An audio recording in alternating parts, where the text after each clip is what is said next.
ورحمة الله وبركاته.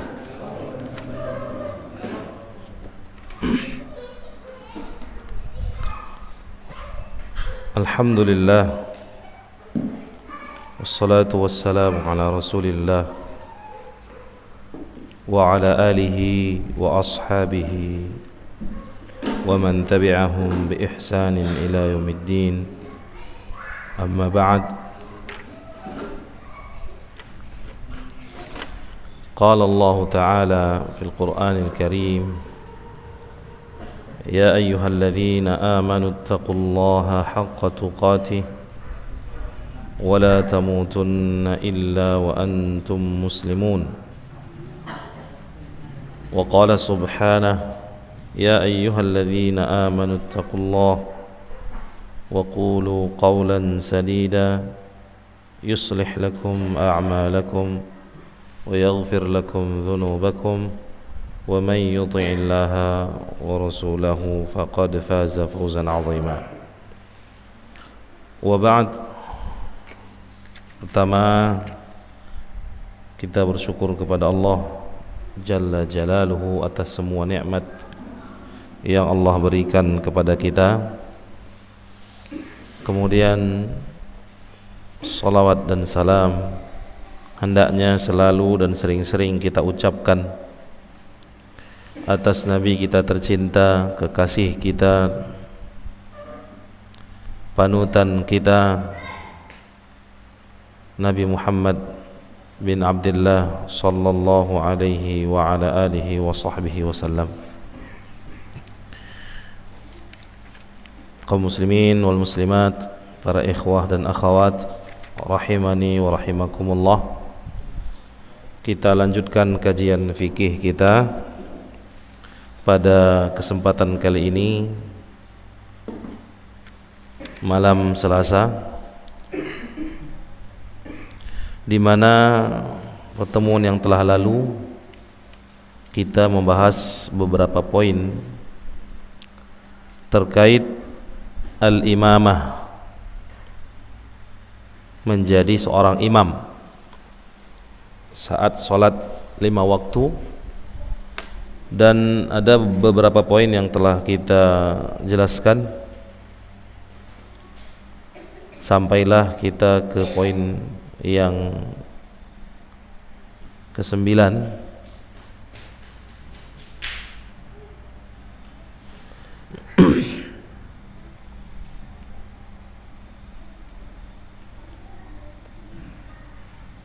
yaitu wukuful ma'mumi ma'al imam.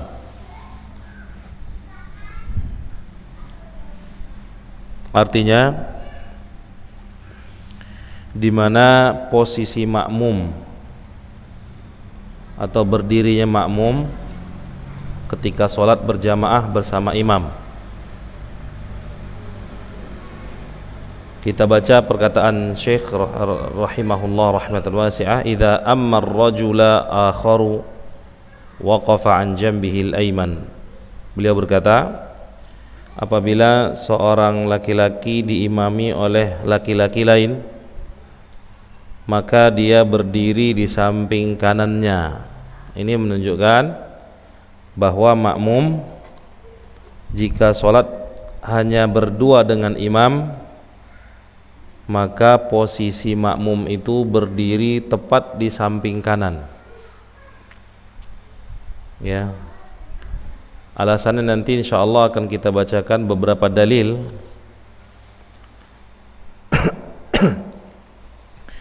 Wa kadzal mar'atu idza ammat ukhra waqafat an jambiha. Begitu juga perempuan apabila salat bersama seorang perempuan, maka makmumnya berdiri di samping kanan imamnya.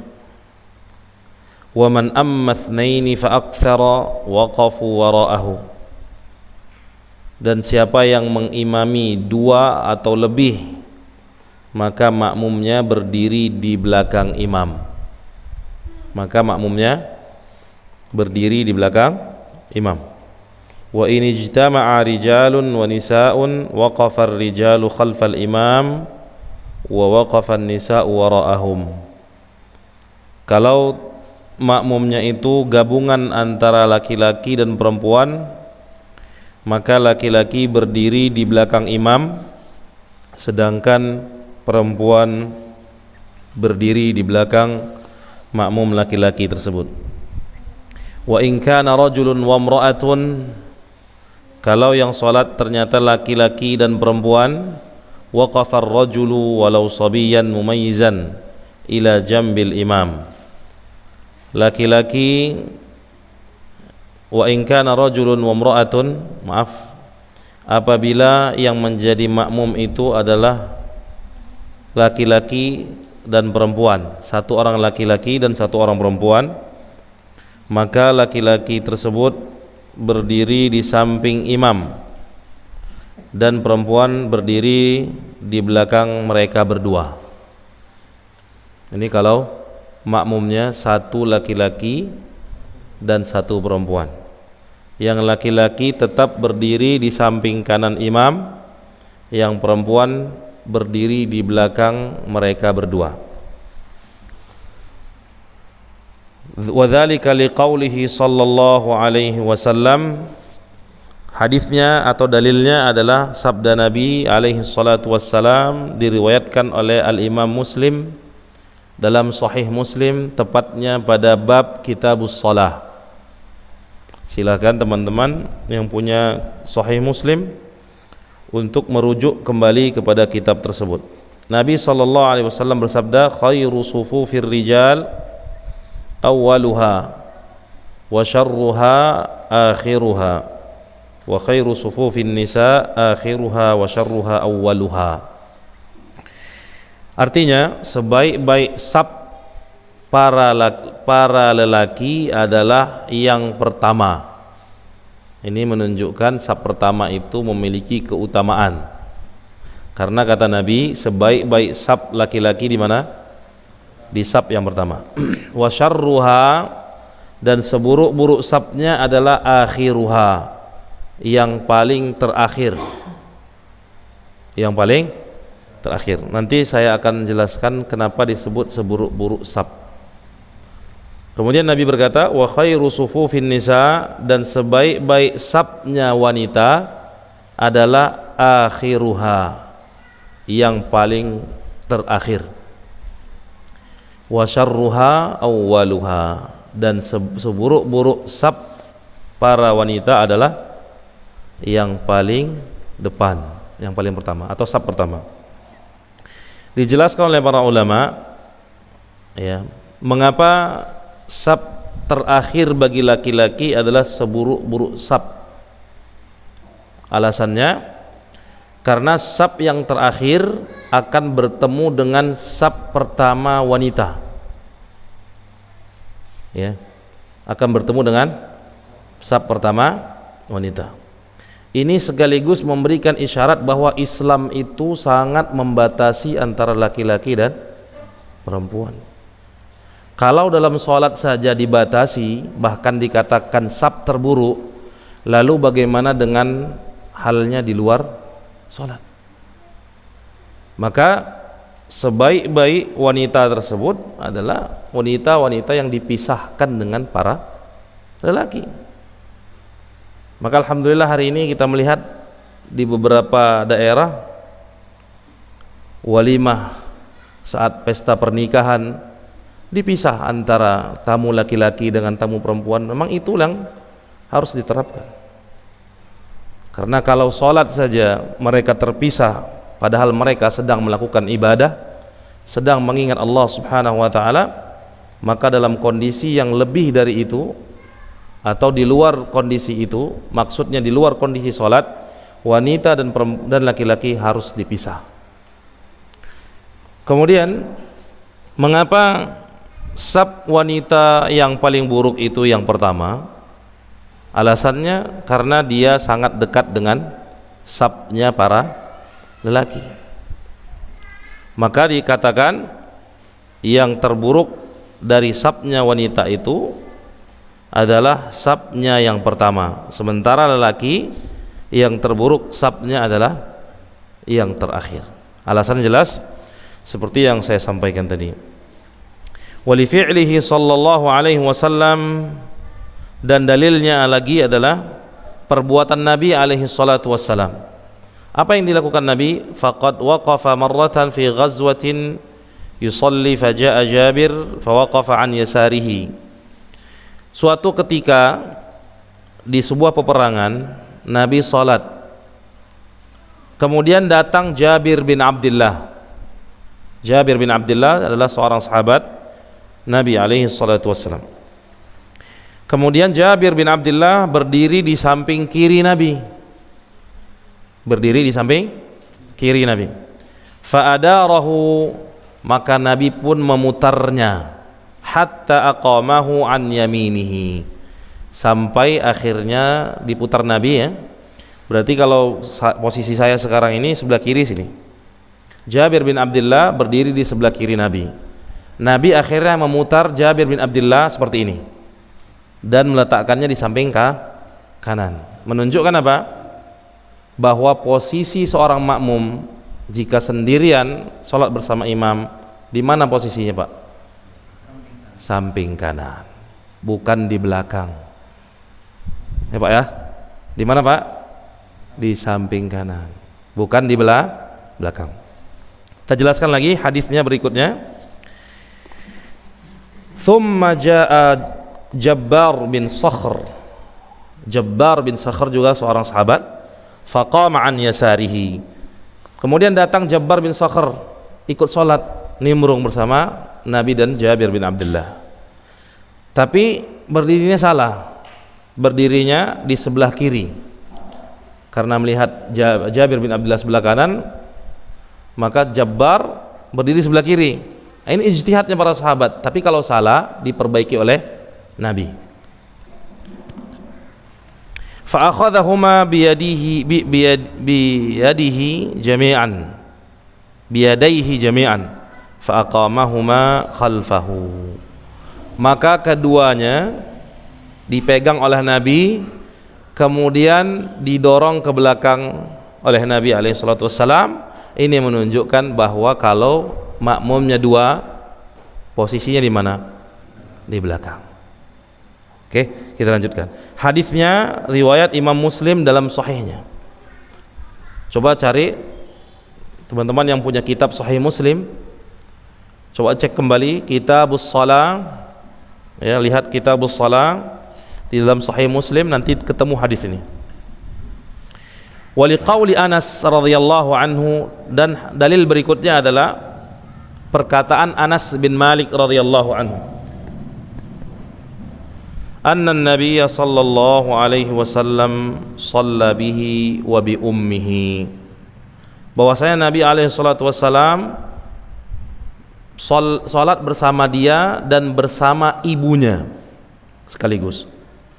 Fa aqamani an yaminihi, maka Anas berkata, Nabi mendirikan aku di samping kanannya, memposisikan aku di samping kanannya. Wa aqamal mar'ata khalfana, dan Nabi memerintahkan ibu Anas untuk berada di posisi di belakang kami. Jelas ya? Kalau laki-laki dan perempuan yang menjadi makmum, maka laki-laki tetap kalau sendiri tetap berada di mana? Di samping kanan imam. Perempuan tetap berada di belakang imam. Wa qawlihi aidan sufiftu ana wal yatim wara'a Rasulillah sallallahu alaihi wasallam wal ajuzu min wara'ina. Hadisnya diriwayatkan oleh Al-Imam Al-Bukhari dalam sahihnya. Artinya Anas bin Malik berkata, aku diletakkan di saf bersama seorang yatim di belakang Nabi alaihi salatu wassalam, sementara ada orang tua perempuan diletakkan atau diposisikan di belakang kami. Hadisnya sahih, diriwayatkan oleh Al-Imam Al-Bukhari dalam Sahihul Bukhari. Kemudian poin berikutnya adalah sutratul imam sutratun liman khalfahu, atau satratul imam satratun liman khalfahu. Tahu sutra Pak? Pembatas. Sebelum kita baca ini, kita akan jelaskan dulu bahwa orang yang sholat wajib berada tepat di sutra. Ya. Sebagian ulama menyebutkan hukumnya sunnah, tapi yang kuat dalam masalah ini adalah wajib. Jadi sholat nggak boleh sembarangan, Pak. Misalnya Bapak masuk ke dalam masjid ini, masuk ke dalam mau sholat, Bapak sholat di tengah-tengah, boleh? Nggak boleh, Pak. Sholat itu menghadap sutra, pembatas. Kemana kita sholat, Pak, kalau kita masuk ke masjid? Lihat pada pembatas yang lebih dekat, dekat langsung ke dinding, karena dinding ini menjadi sutra kita. Sutra maksudnya adalah pembatas. Nah, kalau orang sholat di tengah, menurut sebagian pendapat para ulama, wajib sutra diletakkan di depannya. Maka jika tidak, dihukumi berdosa, walaupun sholatnya tetap sah. Sebagian ulama memandang itu sunnah, sebatas sunnah saja. Ya, kalau dia tinggalkan, maka dia tidak mendapatkan pahala. Kalau dia lakukan, dia mendapat pahala. Tapi kami condong kepada pendapat yang mengatakan bahwa sutra itu hukumnya wajib. Ya, sutra itu hukumnya wajib. Mengingat hadis-hadis yang sangat tegas dari Nabi alaihi salatu wasallam masalah sutra ini. Sehingga disimpulkan oleh sebagian para ulama, sutra itu atau pembatas saat sholat itu hukumnya wajib. Kita baca. Idza shallal imamu ila sutratin lam yahtajil ma'mumu ila sutrah. Kalau seorang imam sholat menghadap kiblat dan dibatasi dengan sutrah, pembatas, maka makmum tidak butuh lagi sutrah. Siapa yang tahu jawabannya, Pak? Ada yang tahu? Saya kasih hadiah. Kalau imam sudah punya pembatas, maka makmum tak perlu lagi cari pembatas. Jawabannya apa? Kenapa? Mengikut imam. Bapak, Pak? Iya, Masya Allah, ini yang tepat. Karena makmum itu sutrohnya adalah imam. Imam sudah mengambil sutra, maka makmum jangan lagi mengambil sutra. Karena mungkin memahami hadis secara tekstual, ya, secara zahir, Nabi suruh kita sholat pakai sutra, maka setiap makmum pakai sutra. Ini salah, keliru. Kenapa? Karena makmum itu sudah menjadikan imam sebagai sutrahnya. Baik, kita lanjutkan. Idz kanat turkazul hirbatu lin nabi sallallahu alaihi wasallam fa yusalli ilaiha. Alasannya kata Syekh pengarang kitab ini, ya, Abu Bakar Jabir Al-Jazairi, pernah Nabi sholat menancapkan tongkat atau tombak, ya, di hadapan Nabi. Kemudian Nabi sholat dengan pembatas tombak tersebut. Wala ya'muru ahadan min khalfihi biwad'i sutratin ukhra. Ini dia. Dan tidaklah Nabi memerintahkan siapapun yang sholat bersama beliau di belakang untuk menancapkan pembatas yang lain. Ini menunjukkan bahwa sutrahnya imam cukup bagi makmum, dan makmum itu sendiri menjadi sutrah bagi imam itu sendiri menjadi sutrah bagi makmum. Jelas ini, Pak? Kalau tidak jelas biar saya ulang lagi. Jadi ini masalah penting juga dalam sholat, khususnya siapa saja kita yang ingin sholat sendirian, Pak, ya, sholat sunnah misalnya, mau masuk masjid, sholat tahiyatul masjid dulu, ada sunnahnya di situ. Diperintahkan Nabi kita untuk sholat tahiyatul masjid, ya. Janganlah dia duduk sampai dia sholat 2 rakaat. Begitu nasnya. Ini menunjukkan bahwa sholat ini sholat yang diperintahkan, sangat bahkan diperintahkan Nabi. Ini dalam rangka tahiyah. Tahiyah itu artinya menghargai dan menghormati. Jadi masjid itu dihormati, dihargai. Maka ada larangan, nggak boleh teriak-teriak di masjid, Pak, ya.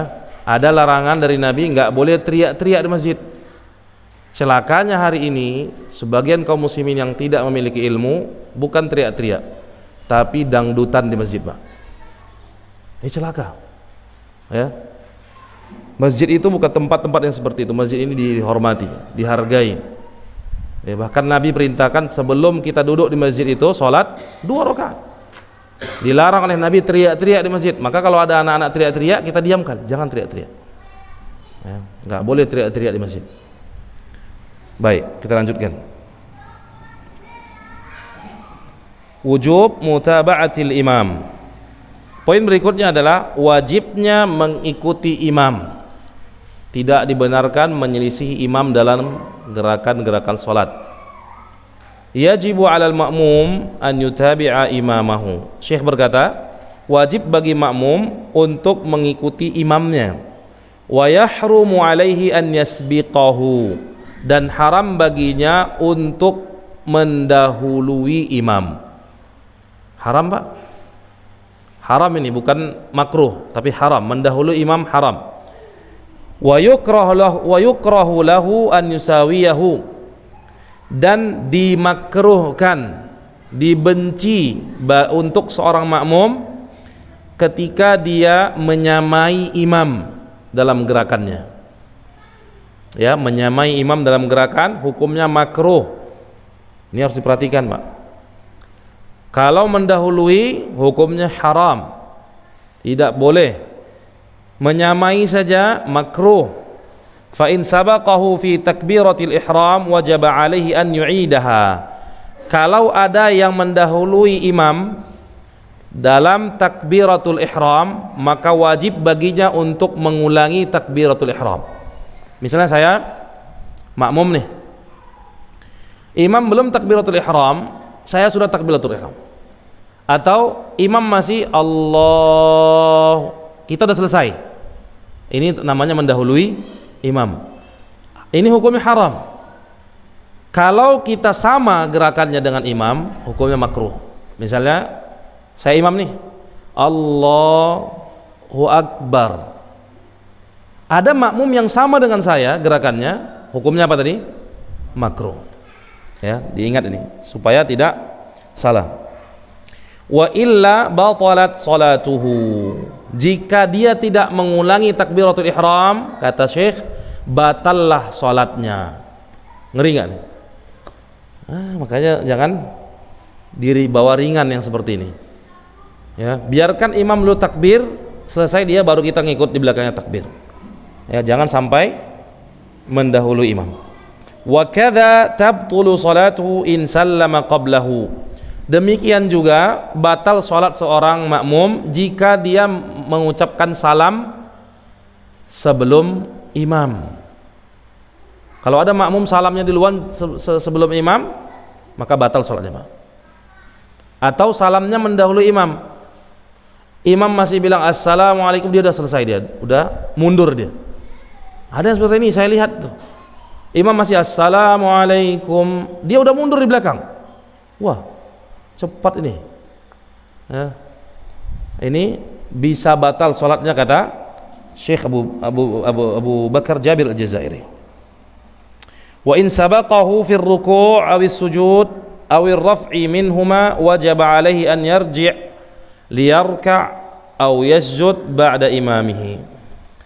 Kalau ternyata seorang makmum tersebut mendahului imamnya dalam ruku' dan sujud dan bangkit dari keduanya, maka wajib baginya untuk kembali ruku'. Maksudnya gimana? Imam belum lagi selesai ruku' atau imam masih belum ruku', dia sudah ruku'.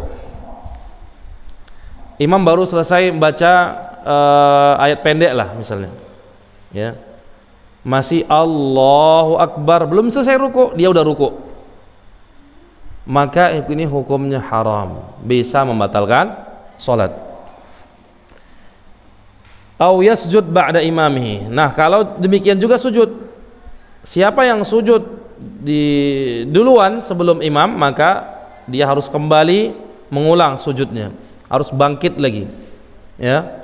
Kemudian menunggu imam betul-betul sujud, baru dia sujud.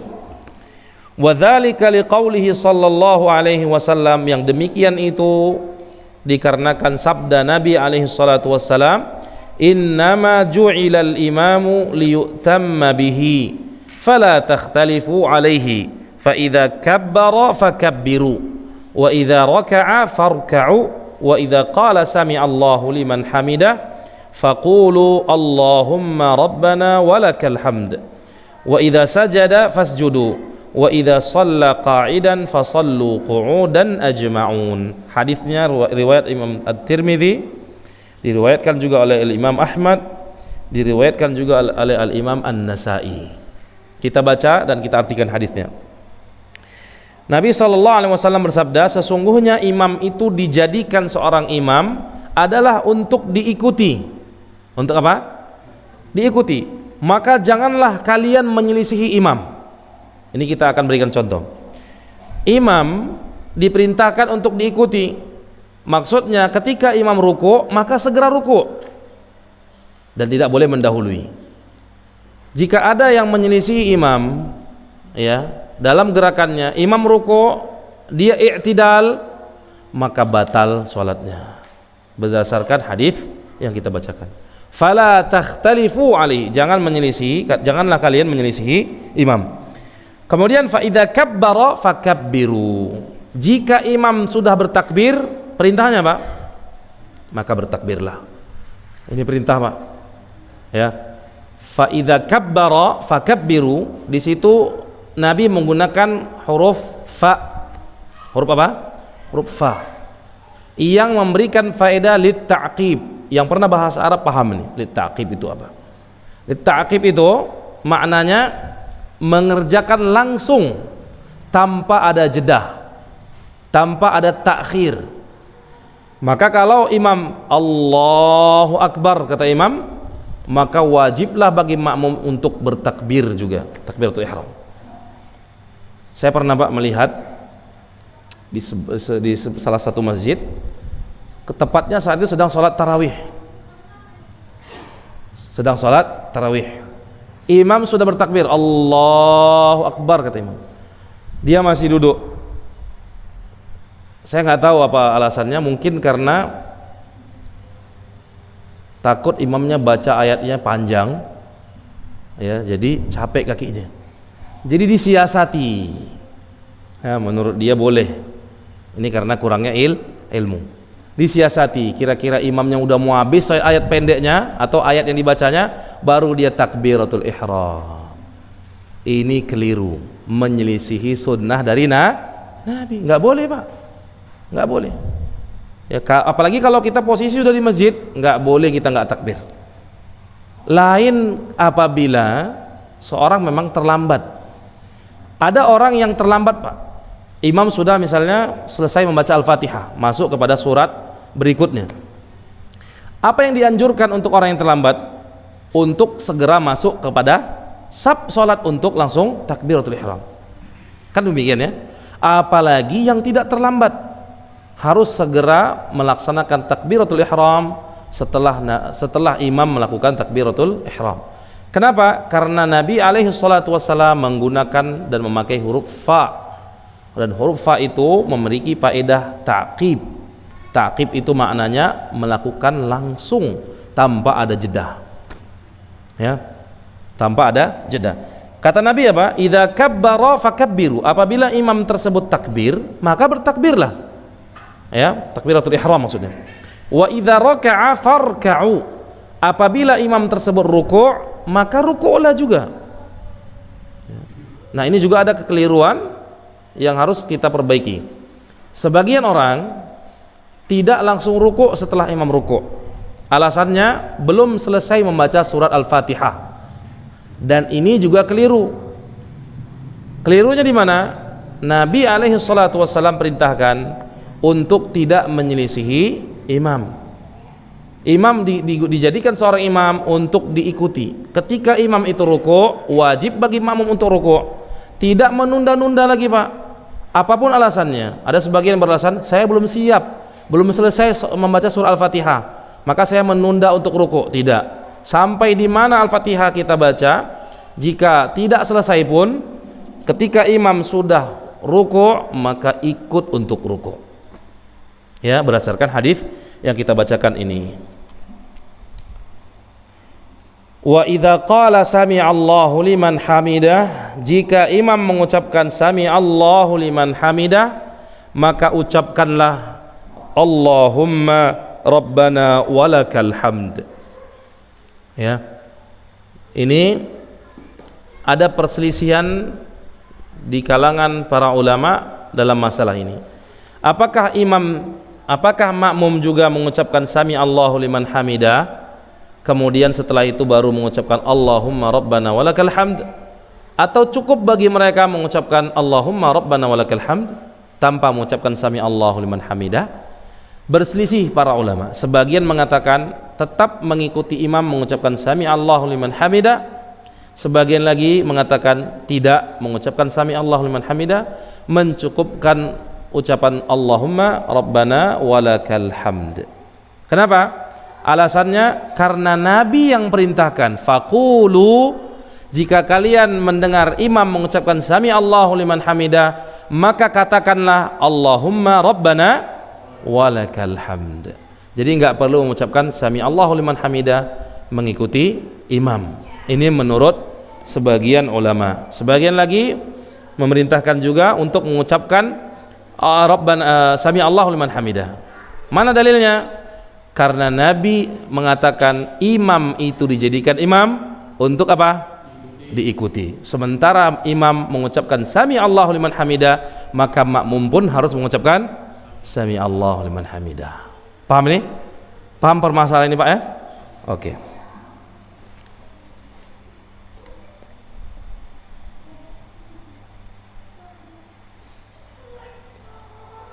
Wa idza sajada fasjudu. Dan apabila imam tersebut sujud, maka sujudlah. Wa idza shalla qa'idan, apabila imamnya salat duduk karena sakit mungkin ya, karena ada uzur syar'i sehingga salatnya imamnya duduk, fa shallu qu'udan ajma'un, kata Nabi apa? Maka salatlah kalian semuanya dengan cara duduk. Coba Pak, imam salat duduk pun harus ikut kita makmum duduk walaupun kita nggak sakit. Inilah pentingnya mengikuti imam. Maka nggak ada cerita kalau ada imam takbir Allahu Akbar, takbiratul ihram, maka kita yang ada di belakang wajib untuk takbiratul ihram.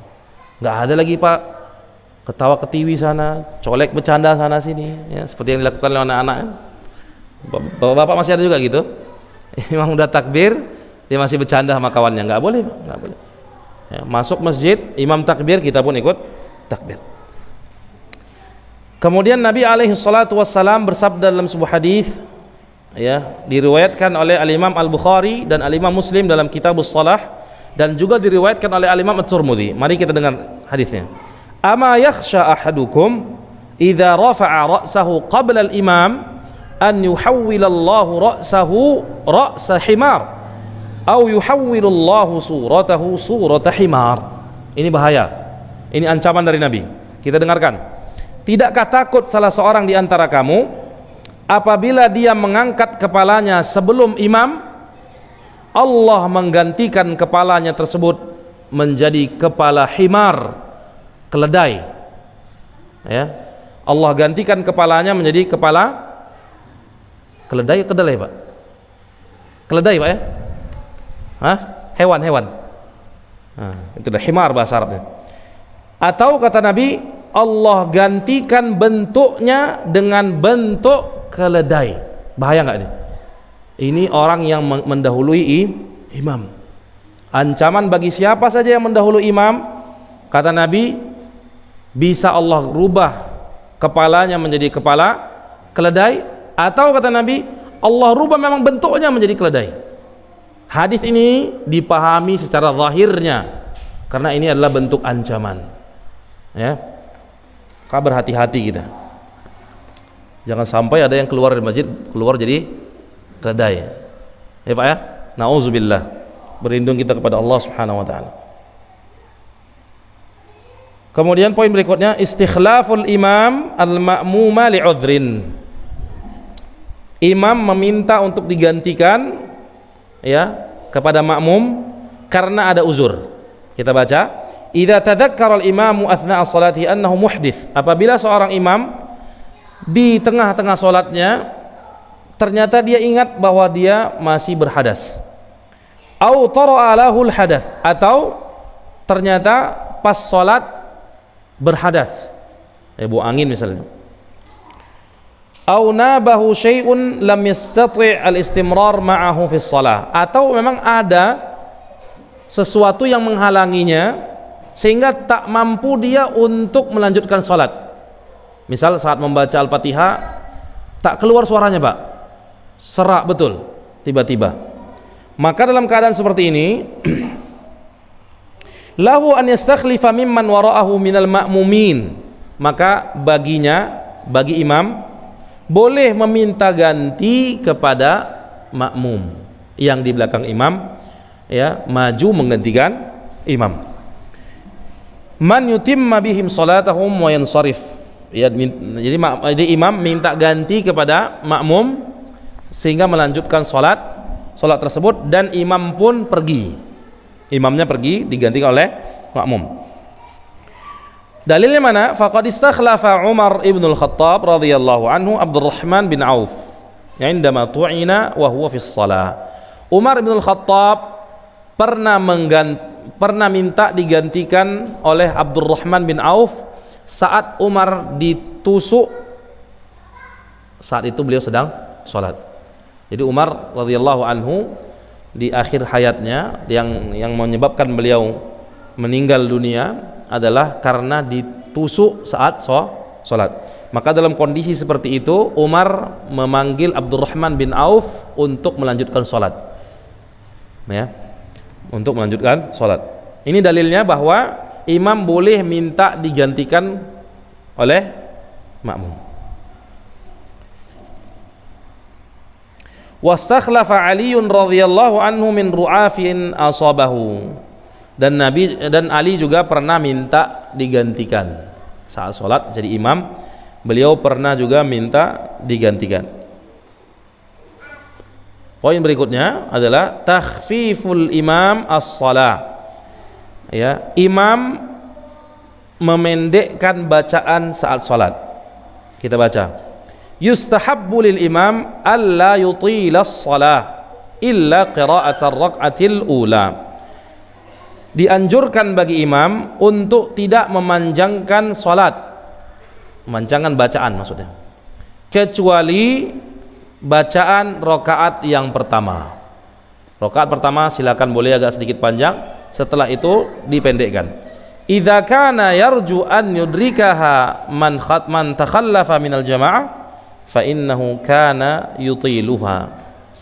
Kalau dia menginginkan agar orang-orang yang terlambat masuk ke masjid dapat jamaah, maka di sini imam boleh memanjangkan bacaannya, ya, karena banyak dia lihat teman-temannya belum datang, masuk belum ke masjid, maka dia sengaja memanjangkan bacaan supaya yang belakangan tetap dapat jamaah.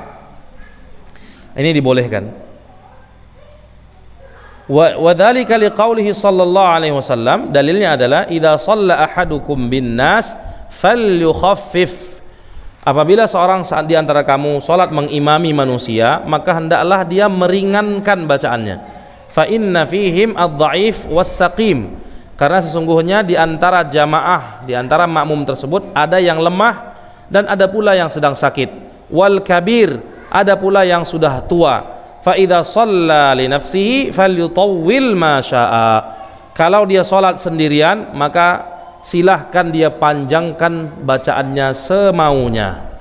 Jadi kalau sedang mengimami, ada sunnahnya dari Nabi untuk tidak memanjangkan bacaan, mengingat yang menjadi makmum adalah di antara mereka ada yang sudah tua, ada yang lemah fisiknya, atau mungkin ada yang sedang sakit. Kemudian berikutnya adalah karahiyatu imamatin man takrahuhu al-jamaah, dibencinya seorang imam, ya, menjadi seorang imam jika jamaah tidak suka kepadanya, ya, ini hukumnya makruh. Misalnya ada imam, ternyata jamaah yang menjadi makmumnya nggak senang sama dia, ya, maka hukumnya dia menjadi seorang imam adalah makruh. Apa hukumnya? Makruh. Kita baca, yukrahu lirrajuli an umma unasan hum lahu karihun. Makruh hukumnya bagi seorang laki-laki mengimami manusia sementara manusia tersebut enggak suka kepadanya. Idza kanat karahatuhum lahu bisababin diniyyin, apabila kebencian makmum kepada imam tersebut sebabnya adalah sebab syar'i, sebab yang menyangkut paut agama. Jadi bukan karena sentimen pribadi atau karena perkara-perkara yang tidak ada kaitannya dengan agama, bukan, ya. Liqaulihi alaihi salatu wassalam, thalathatun la turfa' salatuhum. Ada 3 golongan yang tidak diangkat pahala salat mereka. Fauqa ru'usihim shibran, di atas kepala mereka sejengkal pun. Di antaranya adalah rajulun amma qauman wa hum lahu karihun.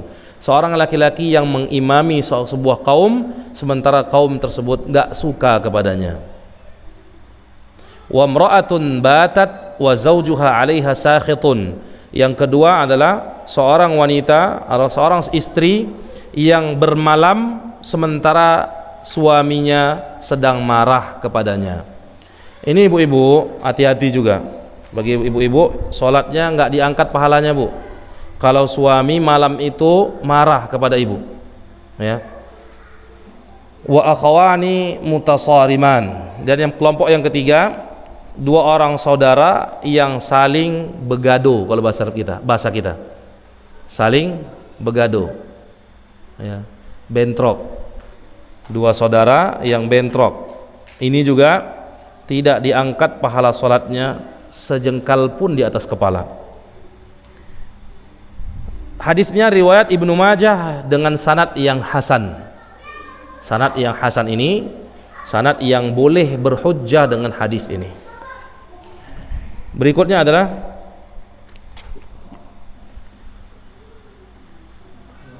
berapa menit lagi, Pak? 2 menit.